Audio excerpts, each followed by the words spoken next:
Alors a priori, il semble relativement difficile d'avoir une politique du pouvoir d'achat dans un contexte de croissance économique très faible. Pour autant qu'on mobilise les bons leviers, il y a des marges de manœuvre à la fois pour avoir une politique qui soit efficace économiquement, c'est-à-dire qui ne se limite pas aux effets d'annonce sans lendemain ou sans résultat à long terme. Je pense notamment aux annonces en faveur des blocages des prix, qui ne font que reporter dans le temps le problème, tout en ayant une certaine visibilité politique. Car au fond, la véritable source du pouvoir d'achat, c'est la croissance économique. Mais peut-on dire à ses électeurs, prenez votre mal en patience, attendez 20 ans, que la recherche, développement et l'enseignement supérieur soient encore plus développés dans notre pays, nous serons riches et alors vous pourrez acheter. Donc oui, il y a place pour une politique du pouvoir d'achat, encore faut-il trouver une politique qui à la fois soit efficace économiquement et visible politiquement. Alors d'abord les leviers usuels en 2 mots. Souvent on pense pouvoir d'achat, salaire, la fiche de paye.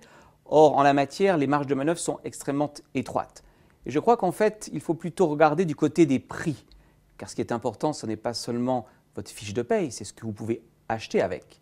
Alors quand je dis politique de prix, non pas en les fixant de manière dirigiste, alors ça peut en effet calmer les tensions à court terme, mais en essayant de les faire baisser là où cela est possible.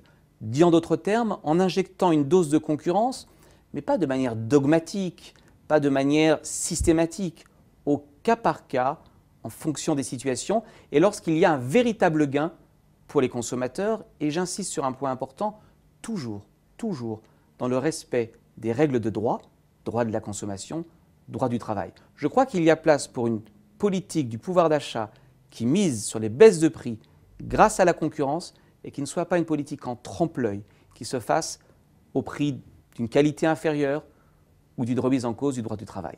La concurrence, oui, mais pas au rabais.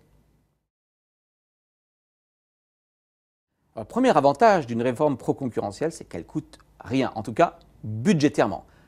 On pourrait m'objecter, elle coûte politiquement, et c'est bien pour cela que les réformes pro-concurrentielles sont assez difficiles à mettre en œuvre. Mais regardons le sujet d'un petit peu plus près. Certes, elles coûtent politiquement pour ceux qui vont en quelque sorte pâtir de l'ouverture à la concurrence, mais n'oublions pas qu'elles font 2 grands gagnants. D'abord les consommateurs, qui voient les prix baisser, parfois de manière très importante. Dans l'aérien, cela a été chiffré. L'entrée d'opérateurs low cost fait à peu près baisser le billet de 25 à 30%.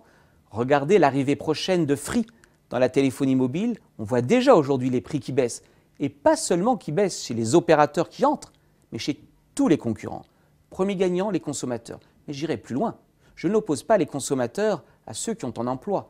La concurrence, et c'est une idée assez compliquée à faire passer, la concurrence n'est pas l'ennemi de l'emploi. Certes, elle peut remettre en cause l'emploi chez ceux qui étaient protégés, mais n'oublions jamais que lorsqu'un prix baisse, la taille du marché augmente. Prenons l'exemple de l'aérien.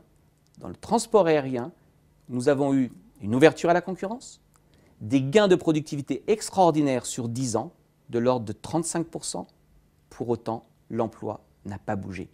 Nous avions à peu près 420 000 salariés en Europe il y a 15 ans. Il y a toujours 420 000 salariés aujourd'hui. Qu'est-ce qui s'est passé?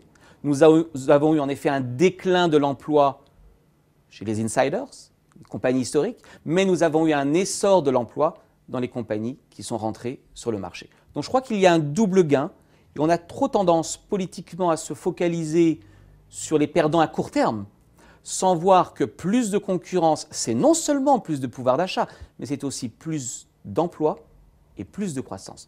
À nouveau, l'exemple de la téléphonie mobile aujourd'hui est un exemple complètement concret, vérifiable de ces effets bénéfiques de la concurrence.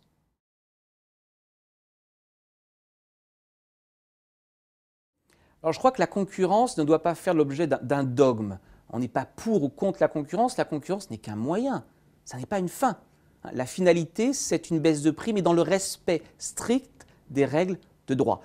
Et je crois qu'il y a place pour des baisses de prix sans remise en cause de la qualité. Il suffit pour ça qu'il y ait une bonne régulation. Régulation en matière de droit du travail. Il est hors de question que le low-cost aérien se développe au mépris des règles en vigueur en Europe. Mais c'est le rôle de l'État que de faire respecter les règles du jeu. Et quand une compagnie aérienne ne respecte pas les règles du jeu, elle doit être, bien entendu, sanctionnée. Pas de concurrence au rabais. Quant à la qualité, ne jouons pas sur les mots. Le terme de qualité a deux sens. Il y a la qualité, si j'ose dire, superflue, et il y a la qualité intrinsèque, la sécurité.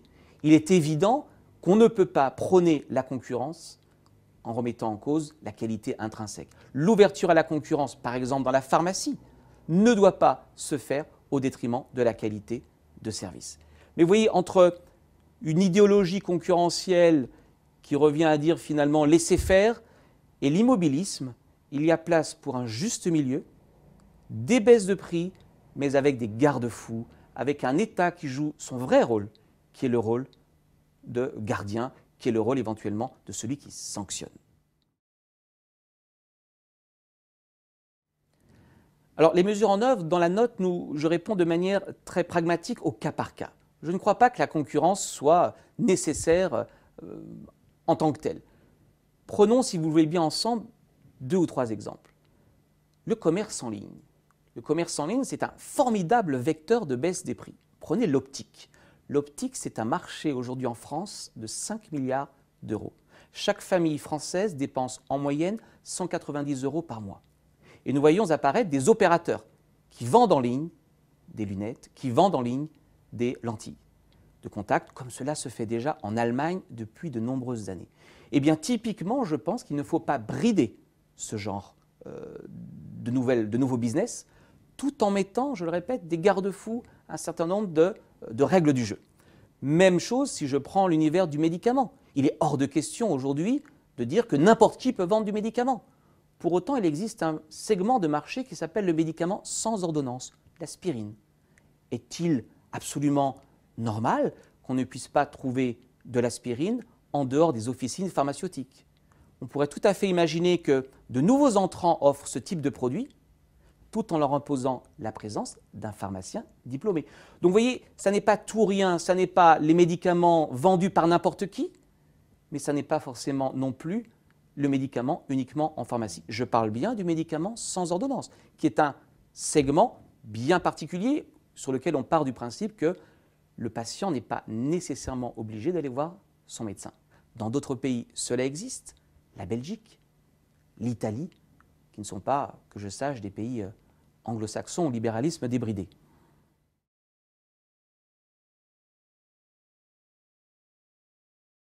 Alors, le problème des réformes pro-concurrentielles, vous avez raison, c'est qu'elles sont très difficiles à faire passer en période électorale parce que justement, elles vont à l'encontre d'intérêts établis. Mais au risque de me répéter, je crois beaucoup au fait que les consommateurs ont quand même leur mot à dire.